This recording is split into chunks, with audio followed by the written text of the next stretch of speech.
Hello everyone, आप सभी लोगों का स्वागत है डिस्क्रिप्टिव लॉ ज्ञान चैनल पे और मैं हूं ज्ञान। आज की इस वीडियो में हम बात करने वाले हैं डीवी एक्ट के बारे में, जिसे हम लोग डोमेस्टिक वायलेंस एक्ट के नाम से भी जानते हैं। ये 2005 में आया था।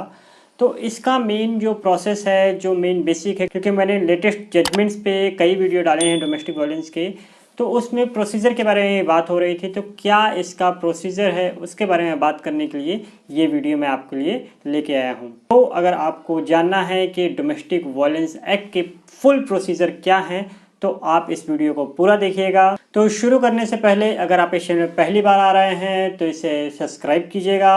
वीडियो पसंद आए तो लाइक कीजिएगा, अपने दोस्तों के साथ शेयर करना मत भूलिएगा। तो आइए देख लेते हैं डोमेस्टिक वायलेंस एक्ट, जिसे हम लोग डीवी एक्ट भी कहते हैं, उसका प्रोसीजर क्या है। तो देखिए, बहुत सारे लोग ये सोचते होंगे कि डोमेस्टिक वायलेंस एक्ट लग गया तो उनके ऊपर किसी तरीके का क्रिमिनल चार्ज प्रेस किया जाएगा, किसी तरीके का क्रिमिनल कार्रवाई होने वाली है, उनको जेल हो सकती है, गिरफ्तारी हो सकती है। तो मैं आपको बता दूं कि हाँ, ये एक्ट क्रिमिनल एक्ट के तरीके से यूज होगा। इसके जो प्रावधान होंगे वो भी दंड प्रक्रिया संहिता, जिसे हम लोग कोड ऑफ क्रिमिनल प्रोसीजर कहते हैं, उसके अकॉर्डिंग लिए जाएंगे। बट इसका जो नेचर आपको दिखेगा जिस समय आप इस एक्ट में अंदर तक जाएंगे, तो वो नेचर जो है वो सिविल नेचर है। तो यहाँ पे सिविल नेचर का प्रावधान किस तरीके से है, तो उसको समझ लेते हैं कि ये सिविल नेचर पे किस तरीके से है। तो इस एक्ट में सबसे बड़ी चीज़ है कि इस केस में जो प्रोसीजर अपनाया जा रहा है वो सीआरपीसी के अकॉर्डिंग है, जो कि सेक्शन 28 बताता है इस एक्ट का। अब जब बात करते हैं इससे थोड़ा सा आगे, तो यहाँ पे जो जज है, जो मजिस्ट्रेट बैठता है, उसके पास भी ये पावर दी गई है कि वो अपना खुद का प्रोसीजर इस्टेब्लिश कर सकता है। इसका मतलब क्या है कि उसको जिस तरीके से भी बेहतर लगे, जिस तरीके से भी दोनों पक्षकारों में काउंसलिंग हो सके, जिस तरीके से भी दोनों पक्षकारों में बेहतर से बेहतर समन्वय हो सके, मीन्स दोनों पक्षकार, दोनों पार्टी अगर साथ में बैठ के समझौता कर सकती हैं, मीडिएशन कर सकती हैं, तो वहाँ पे को ये प्रोसीजर अपनाने की पावर स्वतंत्र रूप से मजिस्ट्रेट को दी गई है। इसमें जज के पास पूरी तरीके से स्वतंत्र पावर है कि वो खुद भी प्रोसीजर इस्टेब्लिश कर सकता है। सेकंड नंबर बात आती है केस फाइल करने की। तो जब कभी भी इसके अकॉर्डिंग केस फाइल किया जाता है, तो जो सामने वाली पार्टी होती है, क्योंकि यहाँ पे क्या हो चुका है कि अब महिला के खिलाफ भी केस कर सकती है। पहले ये केस सिर्फ पति के खिलाफ हो सकता था, अब क्या हो चुका है, महिला के खिलाफ भी कर सकती है, चाहे वो सास ने बहू के खिलाफ किया हो या बहू ने सास के खिलाफ। तो जो सामने वाली पार्टी होगी जिसके अगेंस्ट भी ये केस फाइल किया गया है, उसमें क्या होगा कि सामने वाली पार्टी जो भी अपना जवाब फाइल करेगी, वो जवाब एक सिविल प्रोसीजर की तरीके से फाइल किया जाएगा। यहाँ पे आपको क्रिमिनल प्रोसीजर देखने को नहीं मिलता। देख रहे हैं, दोनों में जस्ट अपोजिट बात हो रही है कि वहाँ पे प्रोसीजर की बात हो रही है कि वो क्रिमिनल टाइप में होगा, जो उसका स्वरूप है वो क्रिमिनल टाइप में है, पर जो इसका प्रोसेस है वो सिविल की तरह से है। क्योंकि यहाँ पे मीडिएशन की बात होती है, पति पत्नी में झगड़े हो गए हैं, क्योंकि ये घरेलू मैटर है, तो यहाँ पे मीडिएशन की कोशिश हो रही है कि किसी भी तरीके से उन दोनों के बीच समझौता हो जाए, डिस्प्यूट को शांत किया जाए। तो जो जवाब फाइल होगा वो एफिडेविट में फाइल होता है, जैसे कि सिविल प्रोसीजर में फाइल होता है। अब बात कर लेते हैं गवाही की। तो अब बात हो गई भाई, केस फाइल कर दिया गया, उन्होंने जवाब लगा दिया, तो एविडेंस भी अब चाहिए होंगे। तो एविडेंस भी यहाँ पे एफिडेविट के रूप में दिए जाते हैं कि हमारे पास इस तरीके से एविडेंस है, हमारे पास इस तरीके के एविडेंस है। वो एफिडेविट के स्वरूप में ही, जैसा कि सिविल प्रोसीजर में होता है, सेम उसी कंडीशन में दे दिया जाएगा। बट इसमें क्रॉस एग्जामिनेशन वो ओरल एग्जामिनेशन के रूप में होगा, उनसे मौखिक रूप से जवाब पूछे जाएंगे, बट इसकी भी प्रक्रिया सिविल ही अपनाई जाएगी। अब इस कोर्ट का प्रोसीजर इतना हल्का क्यों रखा गया है, किस तरीके से इसको बहुत ही सिंपल बनाने की कोशिश की गई है, उसका मतलब समझिए। तो यहाँ पे कोर्ट जिस समय भी चाहे आपके मुकदमे को भेज सकता है एक मीडिएशन काउंसिल के पास, जो क्या करेगी कि पति पत्नी को अपने पास बैठाएगी, उनसे इस तरीके का बात करने की कोशिश करेगी कि उनमें समझौता हो जाए। क्योंकि भाई ये घर का मैटर है, घर में पति भी है, पत्नी भी है, कुछ डोमेस्टिक वायलेंस हो रहा है। यहाँ पे किसी भी तरीके से उन दोनों के बीच समझौता कराने की कोशिश की जाती है कि आप लोग एक ही घर में रहते हो, तो कृपया करके आप लोग अगर आपस में समझौता कर लो, अच्छे से रहो, तो ये केस फिर कोर्ट में नहीं जाना चाहिए। तो वहाँ पे कोर्ट की ये कोशिश होती है कि दोनों के बीच में समझौता हो जाए। अब अगर मान लीजिए मीडिएशन में समझौता नहीं होता है तो क्या, तो फिर से वही वाली चीज़ कि मीडिएशन में समझौता नहीं हुआ तो फाइल फिर से कोर्ट के पास चली जाएगी और वहाँ पे इन दोनों पक्षों के बीच कोई भी बात जो होती है वो कोर्ट के पास नहीं जाएगी। कोर्ट के पास सिर्फ इतना जाएगा कि दोनों पक्षों के बीच समझौता नहीं हो सका, अब दोबारा से कोर्ट कार्यवाही करे। तो जो ये केस है, ये केस पैसे का केस होता है, कंपनसेशन का केस होता है, शेयर हाउस का केस होता है। शेयर हाउस होल्ड के ऊपर भी मैंने एक वीडियो बनाया है, पर मैं अभी यहाँ पे भी थोड़ा बहुत एक्सप्लेन कर दूंगा। अगर आपको देखना होगा शेयर हाउस की जो सुप्रीम कोर्ट ने नई परिभाषा बताई है, तो मैं लिंक डिस्क्रिप्शन बॉक्स में दे दूंगा, साथ ही आप आई बटन पर भी क्लिक करके उसे देख सकते हैं। तो यहाँ पे जो ये सारी चीज़ें हैं ये कंपनसेशन के रूप में होती हैं। तो कंपनसेशन किसको भाई, तो जो भी पीड़ित पक्षकार है उसके कंपनसेशन के बारे में यहाँ बात हो रही है। तो यहाँ पे आपको ज़मानत की ज़रूरत नहीं है कि आपके ऊपर मान लीजिए डीवीए एक्ट लगा दिया गया तो क्या आपको ज़मानत की ज़रूरत है, तो नहीं, आपको ज़मानत की ज़रूरत नहीं है।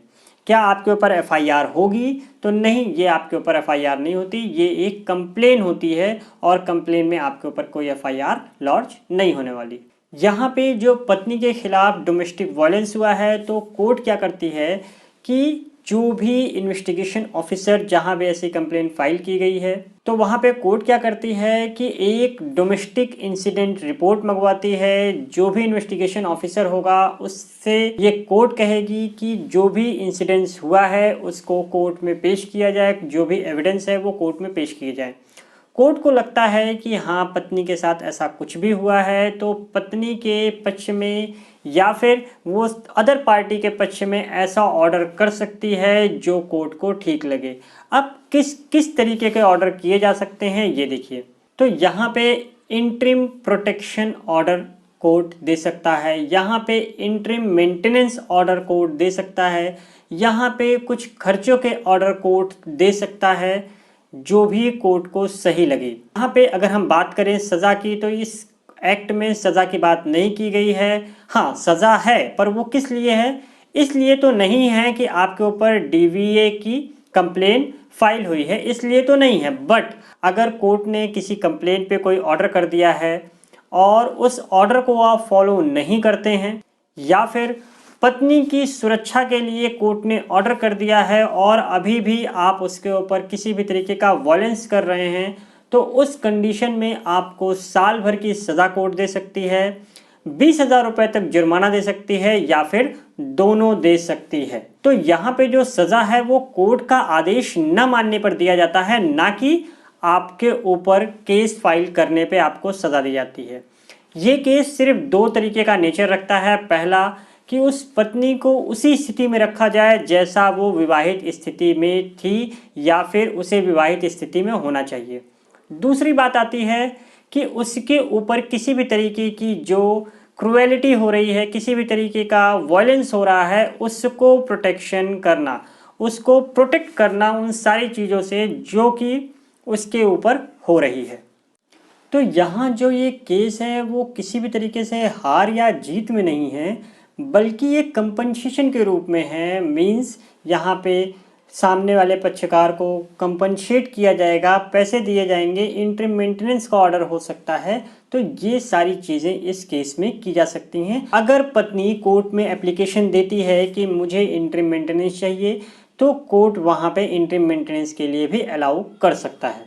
साथ ही साथ अगर उसको अपनी सुरक्षा से रिलेटेड किसी भी तरीके का खतरा समझ में आता है तो कोर्ट में वो एप्लीकेशन दे सकती है और उसके सुरक्षा के लिए भी कोर्ट वहाँ पे ऑर्डर कर सकती है। साथ ही साथ उस ऑफिसर इंचार्ज का नंबर उस महिला को दिया जाएगा कि किसी भी तरीके का इंसिडेंस होने पे वो महिला त्वरित रूप से उस ऑफिसर इंचार्ज के पास फ़ोन कर सकती है और वो ऑफिसर इंचार्ज तुरंत के तुरंत यहाँ पे उस महिला के प्रोटेक्शन में अवेलेबल रहेगी। तो यहाँ पे कोर्ट महिला को प्रोटेक्ट कर रहा है, महिला को फाइनेंशियली स्टेबल करने के लिए ऐसा कर रहा है।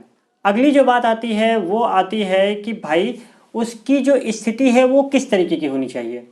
तो उसको उसी घर में वापस करने के लिए जो कॉन्सेप्ट आता है वो शेयर्ड हाउस का कॉन्सेप्ट आता है। तो शेयर्ड हाउस का मतलब कि वो पत्नी जिस भी घर में रही है, जिस भी घर में शादी करके आई थी, वो उसी घर में रहेगी। तो ये है शेयर्ड हाउस का मतलब। मान लीजिए पति पत्नी को घर में रखने के लिए राजी ही नहीं हो रहा है, तो उस कंडीशन में कोर्ट ऑर्डर कर सकती है कि पति उसे उतना खर्चा दे जितने में वो कहीं भी रह सके, उस फ्लैट का खर्चा दे, उस मकान का खर्चा दे, जहां भी उस पत्नी को रहने के लिए, शेल्टर के लिए जगह चाहिए। तो यहाँ पे आप देख रहे हैं कि पति को किसी तरीके की पनिशमेंट न देके उसे पत्नी को मेंटेन करने के लिए, पत्नी को उस स्थिति में रखने के लिए जैसे कि वो शादीशुदा की स्थिति में रहती, उस स्थिति में होती। तो ये प्रोसीजर अपनाए गए हैं। तो ये सारे जो अमाउंट दिए जाते हैं, ये रेजिडेंशियल ऑर्डर हो सकते हैं, ये आपके कंपनसेशन ऑर्डर हो सकते हैं, प्रोटेक्शन ऑर्डर हो सकते हैं और मॉनेटरी रिलीफ ऑर्डर हो सकते हैं जो कोर्ट के द्वारा दिया जाता है। तो आपको ये सारी प्रोसेस समझ में आई कि ये होता क्या है। अब अगर हम बात करें अपील की, तो मान लीजिए कोर्ट ने किसी के भी पक्ष में फैसला दे दिया और सामने वाली पार्टी जो है उसको ये चीज़ पसंद नहीं आए, उसको नहीं लगता कि इस पर्टिकुलर पार्टी के हक में जजमेंट होना चाहिए, तो दूसरी वाली पार्टी अपील कर सकती है। और ये अपील कहाँ करेगी? तो ये जाएगी सेशन कोर्ट में अपील करने, और ये 30 डेज के अंदर होना चाहिए। जिस दिन आपको दिया जाता है इस तरीके का ऑर्डर, उस दिन से 30 दिन के भीतर, चाहे वो ऑर्डर इंटरिम हो या फिर फाइनल ऑर्डर हो, और उस ऑर्डर को खारिज करवा सकते हैं। तो ये थी पूरी प्रक्रिया डीवी एक्ट की। आशा करता हूँ कि आपको ये वीडियो पसंद आया होगा। अगर आपको कोई और भी जानकारी चाहिए, किसी और भी सब्जेक्ट रिलेटेड पे आप चाहते हैं कि मैं वीडियो बनाऊँ, तो ज़्यादा से ज़्यादा कमेंट करें, और जो सबसे ज़्यादा जिस भी वीडियो के लिए कमेंट होगी मैं उस पर ज़रूर वीडियो बनाऊंगा। और अगर ये वीडियो आपको पसंद आया है तो इसे लाइक कीजिए, चैनल को सब्सक्राइब ज़रूर कीजिए, वीडियो को दोस्तों के साथ शेयर कीजिए, और फिर मिलते हैं अगले वीडियो में।